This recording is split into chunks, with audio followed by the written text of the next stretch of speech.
Assalamualaikum warahmatullahi wabarakatuh. Di sini saya akan menjelaskan tentang pengertian jar wa ta'dil. Al-jar menurut bahasa artinya cacat. Istilah ini digunakan untuk menunjukkan sifat-sifat buruk yang melekat pada perawi hadis seperti lupa, pembohong, atau sebagainya. Jika ciri-ciri ini dapat dinyatakan, maka dikatakan bahwa perawinya itu cacat. Hadis yang dibawa oleh perawi semacam ini ditolak dan dianggap lemah atau dhaif. Jar atau tajrih mencirikan seorang perawi dengan sesuatu yang menyebabkan daya keadilan dan hafalannya dabnya hilang atau lumpuh. Keadilan atau kepercayaan seorang perawi benar-benar hilang, misalnya jika ia meninggalkan Islam atau keluar dari agama Islam. Keadilan seorang perawi menjadi cacat atau rendah dapat disebabkan oleh fasik, yaitu melakukan maksiat, sedangkan dabnya bisa dilumpuhkan, misalnya karena sering melakukan kesalahan dan khilaf dalam meriwayatkan hadis. Sedangkan al-ta'dil secara harafiah atau secara bahasa berarti at-taswiyah atau menyamakan. Dan menurut istilah tersebut merupakan lawan kata dari al-jar, yang berarti pembersih atau penyucian perawi dan penetapan bahwa dia adil atau dabit.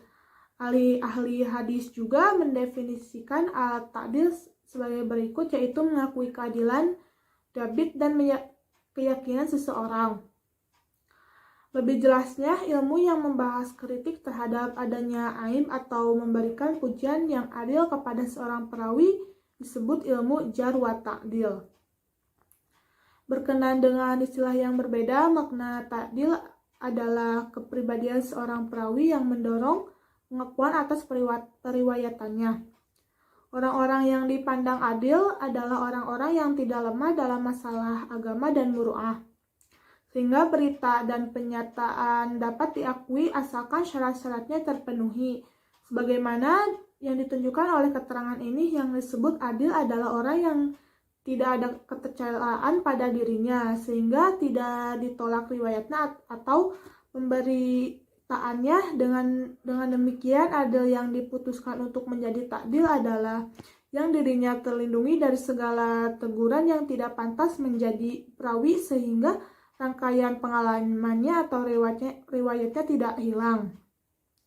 Seorang yang dianggap arif dalam meriwayatkan hadis haruslah seorang muslim, mukallaf, dabit, istiqoh, dan terlindungi dari kejahatan. Profesor Hasbi Debris Siddiqi dalam karyanya The Standard of Science Dirayah Hadis mengemukakan makna jar wa ta'dil, yaitu jahirnya aib sehingga riwayatnya pengalaman diberhentikan dan ta'dil diperoleh ketika keadilan dan dabitnya diketahui. Ada pula ajaz hatib yang mencirikannya sebagai berikut, yaitu ilmu yang mengkaji hal-hal yang menyangkut para perawi sejauh mana periwayatannya mereka diakui atau ditolak. Ulama yang berbeda juga mendefinisikan al-jar wa ta'dil yaitu ilmu yang mengkaji tentang para perawi hadis dan dari segi yang menunjukkan keadaan mereka, terlepas dari apakah itu dapat mencacatkan atau membersihkan mereka dengan ungkapan atau lafaz tertentu, sehingga kajian al-jar wa ta'dil adalah ilmu yang menjelaskan tentang cacat-cacat yang dilihat oleh perawi dan memandang langsung perilaku perawi dengan menggunakan kata-kata yang luar biasa dan mengakui atau mengabaikannya riwayat mereka dengan ungkapan atau lafaz tertentu. Ta'dil juga disebut dengan penilaian positif dan jar merupakan penilaian negatif. Pada dasarnya, seorang muslim tidak boleh membicarakan orang lain dan menyebarkan aib orang lain atau yang disebut dengan istilah ghibah. Namun menurut yang dikatakan Hasbi As-Siddiqi, mengutip dari Al-Ghazali dan Al-Nawawi, ada ghibah yang diperbolehkan. Semuanya ada 6, yaitu 1. Orang yang teraniaya, dia boleh membicarakan penganiayaannya. 2. Meminta pertolongan untuk membasmi kemungkaran. 3. Meminta fatwa. 4. Menghindarkan manusia dari pelaku kejahatan. 5. Orang yang dicela atau orang yang terang-terangan melakukan kemungkaran dan bid'ah. 6. Memberikan informasi yang sebenar-benarnya. Menurut Ajaz Al-Hatim, menjaga tradisi jar wa ta'dil bagi kalangan muslim adalah wajib untuk menjaga orisinalitas teks agama. Di dalam Al-Quran surat Al-Hujurat ayat 49 yang berisi seruan atau ajakan kepada orang beriman bahwa ketika ada seorang fasik datang kepada kita dan membawa suatu berita, kita wajib memeriksa dengan teliti berita yang dibawanya agar kita tidak mendapat musibah di kemudian hari. Dan di sini dijelaskan bahwa Allah memerintahkan bahwa kita jangan mengambil riwayat yang datang dari orang yang fasik. Ada juga beberapa hadis Nabi, salah satunya yang diriwayatkan oleh Imam Al-Bukhari, yaitu akan ada pada umatku yang terakhir nanti orang yang menceritakan hadis kepada kalian dan kalian bisa mendengar sebelumnya. Bisa dibilang orang yang mengada-gada yang terkait dengan Rasulullah. Jadi mereka menceritakan Rasulullah sendiri tidak pernah berbicara atau melakukan hal tersebut. Tujuannya untuk memperkuat hadis mereka, maka kemudian mereka menceritakan seakan-akan mereka menerima sebuah hadis yang fasik. Pada saat itu Nabi sendiri menyampaikan pujian dan kritik kepada sahabat-sahabatnya. Hal-hal itulah yang menjadikan ulama-ulama hadis tetap memegang kaidah bahwa membicarakan dan menceritakan aib seorang perawi bukanlah perbuatan tercela atau juga kebutuhan. Suatu ketika Abu Turab An-Nasabi berbicara kepada Imam Ahmad bin Hanbal, "Ya Syekh, Anda tidak boleh menggibah-gibahkan para ulama." Kemudian Imam Ahmad menjawab, "Celaka kamu, ini nasihat bukan gibah." Di yang berbeda pihak, Abdullah bin Mubarak juga pernah diperingatkan oleh seorang sufi, yaitu jika kamu tidak menjelaskannya, bagaimana membedakan yang hak dan yang batil.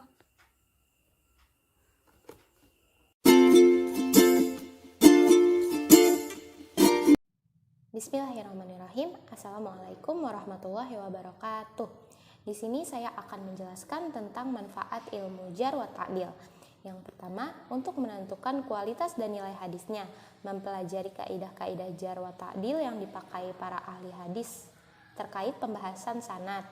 Yang kedua, menetapkan apakah periwayatan seorang perawi itu bisa diterima atau ditolak. Jika seorang perawi dijar dengan para ahli rawi yang cacat, maka periwayatannya itu harus ditolak. Sebaliknya, jika ia dipuji hadisnya, maka bisa diterima selama syarat-syarat yang lainnya terpenuhi. Cara untuk mengetahui informasi jar wa ta'dil dari seorang rawi menurut Munzir. Itu yang pertama, popularitas para perawi di kalangan ahli ilmu, bahwa dia dikenal sebagai orang yang adil. Bagi perawi yang sudah terkenal keadilannya di kalangan ahli ilmu, maka ia tidak perlu lagi diperbincangkan keadilannya. Begitu juga sebaliknya, jika perawi yang terkenal dengan kefasikannya atau dustanya, maka ia juga tidak perlu dipertanyakan lagi. Yang kedua, berdasarkan pujian dari perawi lain yang adil. Apabila seorang perawi yang adil itu mentakdilkan seorang perawi yang belum diketahui keadilannya, maka sudah dianggap cukup dan perawi tersebut bisa mendapatkan 18 gelar adil dan periwayatannya bisa diterima. Tetapi sebaliknya, apabila seorang rawi itu mentarjihkannya, maka periwayatannya itu menjadi tidak diterima atau ditolak. Terus konsep-konsep jar wa ta'dil. Yang pertama, para ulama sepakat memperbolehkannya jar wa ta'dil untuk menjaga syariat agama Islam, bukan untuk mencela manusia. Yang kedua, bersikap baik hati saat menerima riwayat dari para perawi yang sudah dicontohkan oleh para sahabat Rasulullah, yang seperti dilakukan oleh Abu Bakar, Umar, Zaid bin Sabit, Yang ketiga juga untuk mencari tahu tentang permasalahan hadis, maka harus dilakukan 3 cara. Yang pertama, validasi dengan rujukan sahabat-sahabat Rasulullah, tabi'in atau para ulama. Yang kedua, kritik para perawi dan diminta untuk menjelaskan kepribadian mereka. Yang ketiga, membuat kaidah umum dalam klasifikasi hadis tersebut. Ada kitab-kitab jar wa ta'dil. Para ulama sudah membagi atau membedakan kitab tersebut menjadi 3 jenis atau 3 bagian. Yang pertama, kitab yang menjelaskan mengenai perawi yang lemah, sehingga dapat menentukan periwayatan mereka diterima atau tidak.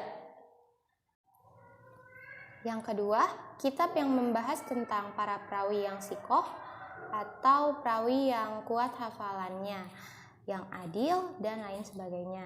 Yang ketiga, kitab yang mengumpulkan kedua jenis dari kitab sebelumnya, baik kitab yang du'afa atau kitab yang mensahihkan seseorang. Ketiga kitab ini juga dibuat sebagai modal kita dalam mencari ilmu jar wa ta'dil. Syarat bagi orang yang ingin mentakdilkan atau menjarkan periwayatan tersebut ada 6 syarat, yaitu yang pertama, ia harus berilmu. Yang kedua, bertakwa kepada Allah. Yang ketiga, waro', menjauhi maksiat, menjauhi syubhat, menjauhi dosa, juga menjauhi yang makruh. Yang keempat, jujur, orang itu harus jujur.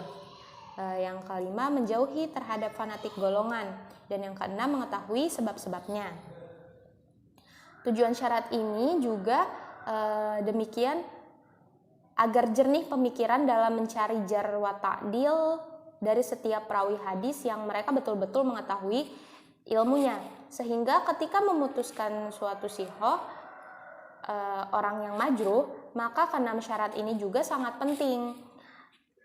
Ada juga kaidah penerapan ilmu jar wa ta'dil. Yang pertama, tidak hanya mencari kekurangan, tetapi harus juga mencari kelebihan dari perawi tersebut.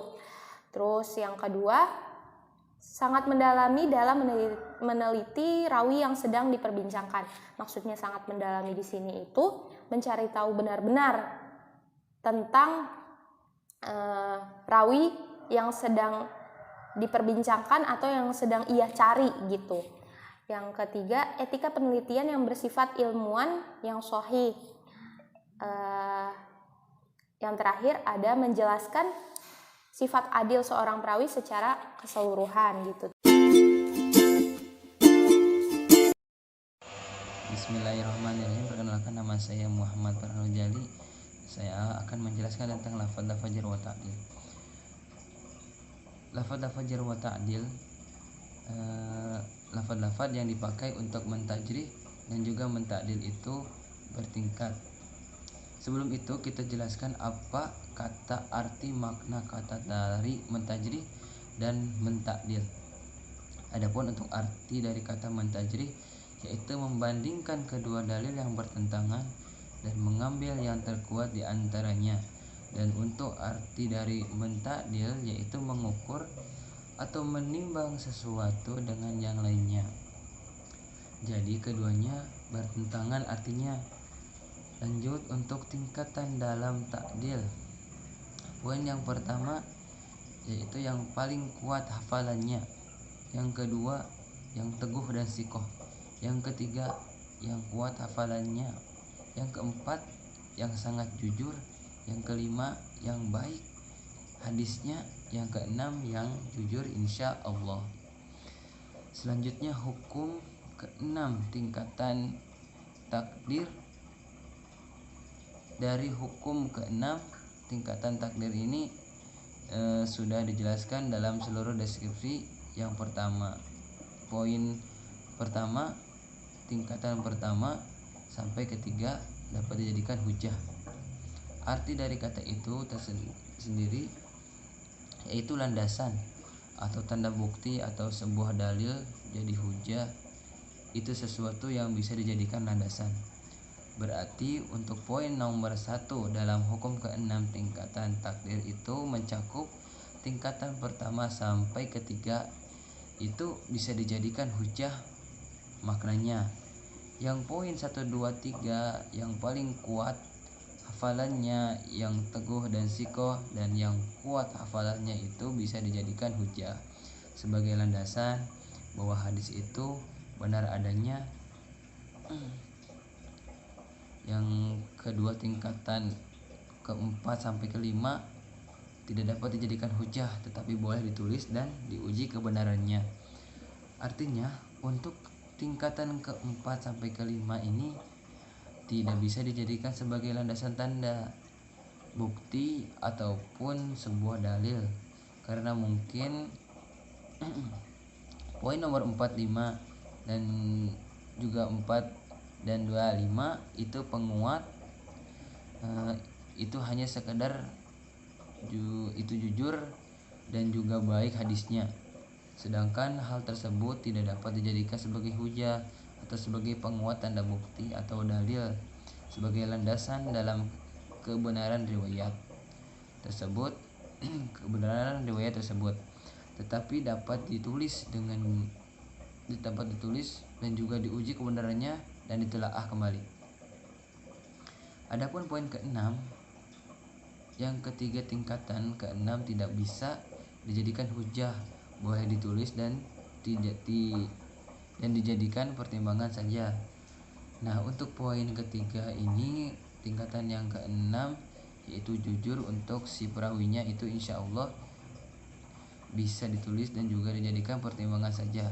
Tentu sudah jelas tidak bisa dijadikan hujah atau tanda bukti, dalil atau landasan Selanjutnya B, tingkatan jar. Yang pertama menunjukkan pada kelemahannya. Yang kedua menunjukkan pada kelemahan dan kekacauan rawi mengenai hafalan atau orang yang tidak dikenal hadisnya. Yang ketiga menunjukkan sangat lemah orang yang tidak taklid hadisnya. Yang keempat menunjukkan pada tuduhan atau dusta, pemalsuan hadis orang yang dituduh bohong. Yang kelima menunjuk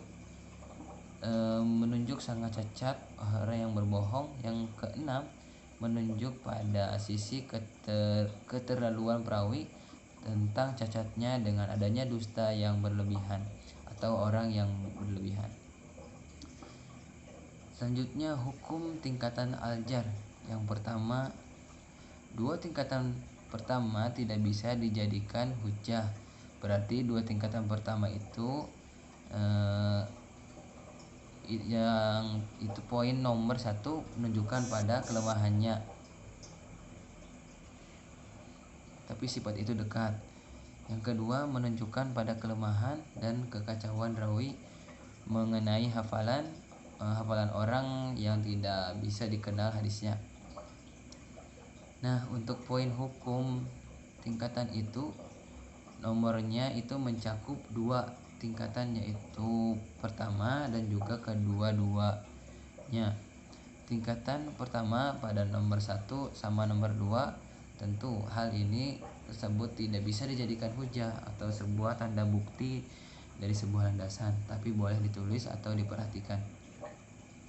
Untuk poin hukum tingkatan al-jar membuat dua, yaitu 1, tingkatan akhir tidak boleh dijadikan hujah, tidak boleh ditulis dan juga tidak dianggap kebenaran benar, karena dalam